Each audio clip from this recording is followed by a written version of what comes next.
Last year, a friend called me. She invited me to travel with her to Egypt to film behind the scenes of her upcoming EP. At first, I was overwhelmed, but after sleeping on it, I said yes.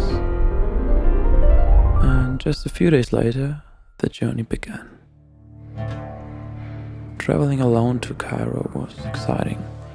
My dad is Egyptian, so the times I'd visited before, I was never alone. I'd always gone with him or with family.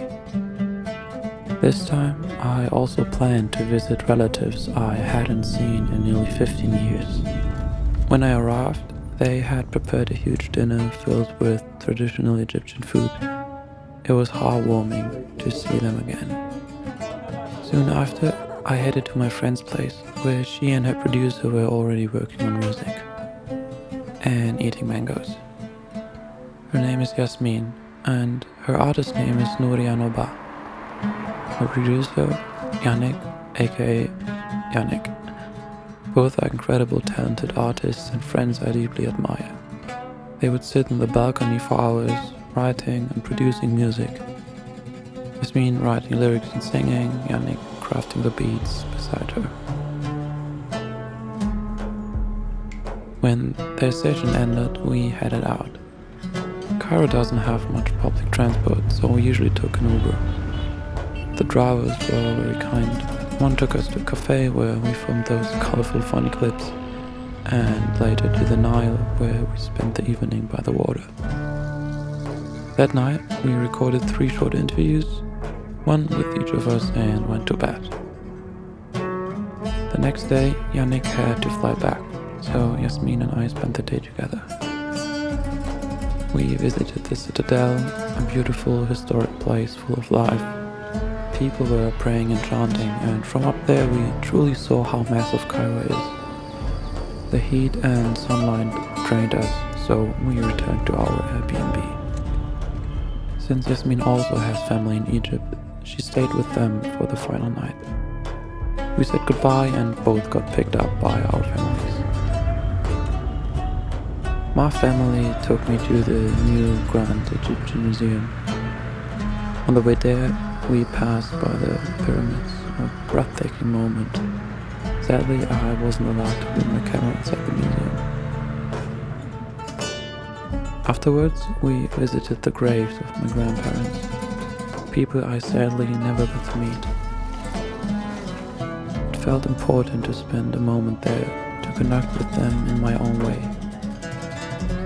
Buried nearby is also my dad's cousin, once a famous pianist in Egypt. He was incredibly gifted, but his parents pressured him into studying medicine. He never fully pursued his piano career. That story always makes me sad. We often say maybe he would have lived longer if he'd followed his dreams. So please, chase your dreams. Follow your own path, and let as few people as possible distract you from it. That's the healthiest way to live. Later, I visited the church my dad used to attend, Saint Fatima. Hearing the priest sing was incredibly moving. My family in Cairo also owns a belt factory. It used to be large, but now it's just a small operation. I didn't have time to visit it this trip, but I met some of the workers.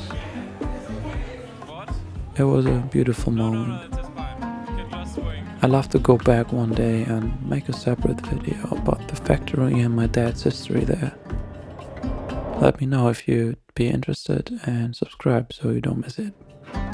After one last massive dinner with my family, we all went to bed. The next evening, my uncle and cousin drove me to the airport.